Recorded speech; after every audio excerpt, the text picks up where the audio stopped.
Последний вид поклонения, который упоминает шейх, назар. Назар, обет. Обет. И приводит в качестве доказательства аяты суры Инсан. Юфуна бин назри ва яхафуна яуман кана шаррун мустатира. Они исполняют свои обеты и боятся дня, зло которого разлетается, то есть распространяется. Великие ужасы в этот день будут, в день суда. Они исполняют обеты, боясь этого дня. Это Аллах Субхану ва Тааля хвалит верующих людей. Обет по-арабски назар. Назар. Двух видов бывают, запоминаем. Два вида обетов. Обет, посвященный Аллаху, обет, посвященный не Аллаху. То есть по своей словесной форме обеты, они похожи на клятвы. Можно ли клясться не Аллахом? Можно ли клясться человеку не Аллахом? Нельзя. Что это?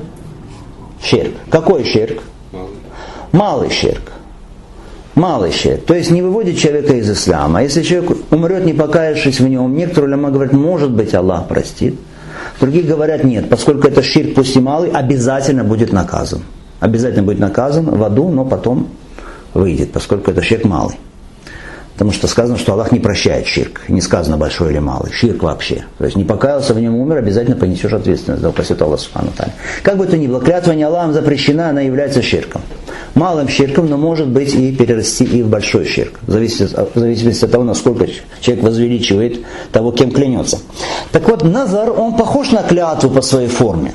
Когда человек клянется, Аллахом говорит «Валлахи». Клянусь Аллахом, «Валлахи». Если не Аллахом, то вместо слова Аллах говорит, например, «Ван Наби». Говорит «Ван Наби», клянусь пророком. Хорошо? При обете, я еще раз говорю, по словесной форме обет похож на что? На клятву. По словесной форме обет похож на клятву. Там, когда клянется, либо говорит «Валлахи», либо если это клятва, содержащая ширк, говорит «Ван Наби». Здесь говорит «Лилляхи алейя назар». «Лилляхи алейя назар». Ради Аллаха на мне обет. Ну, что я, например, буду поститься 3 дня, или зарежу животное, и раздам мясо, и так далее. «Лилляхи алейя назар». То есть он обетует, он обещает что-то ради Аллаха Субхану сделать, что, в общем, для него не ваджиб. «Лилляхи алейя назар». Ради Аллаха на мне обет. Назар. Или вместо «лилляхи» говорит «ли Джибриля алейхи назар». Ради Джибриля на мне обет.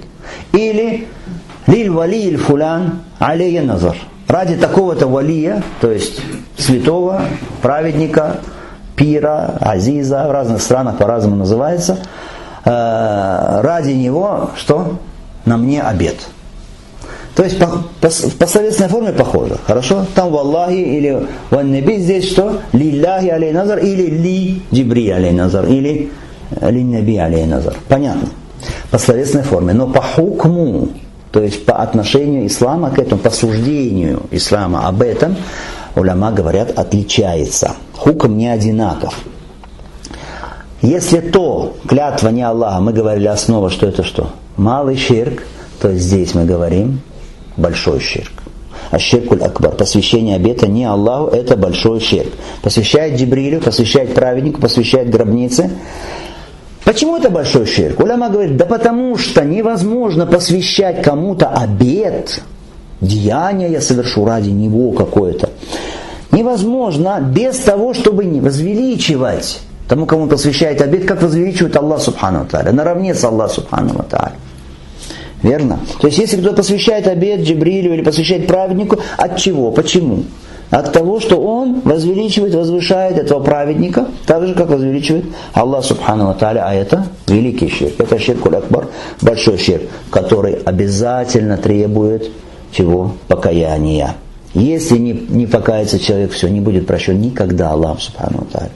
Значит, никогда не выйдет из ада, да упасет Аллах Субхану ва Тааля. Настолько все страшно. Пусть это обет какой-то маленький. Обетовал муху зарезать. Никогда не выйдет из ада, да упасет Аллах Субхану ва Тааля. Подробности этого назар, обеты, какие виды обетов бывают, это мы, иншаллаху тааля, пройдем, когда будем изучать китаб ат-Таухид, биизнилляхи тааля. Это сейчас в общем. Так мы закончили с вами изучение первой основы. Первой основы Какой основой? Из 3 вопросов, которые будут заданы человеку в могиле. Ман раббук. Кто твой Господь? Кто твой Господь? Иншаллаху та'аля, 2-ю основу мы начнем изучать на следующем занятии. Ва саллаллаху салям аля Мухаммад ва аля алихи ва сахбихи аджмаин. Алхамдулиллахи раббил аламин.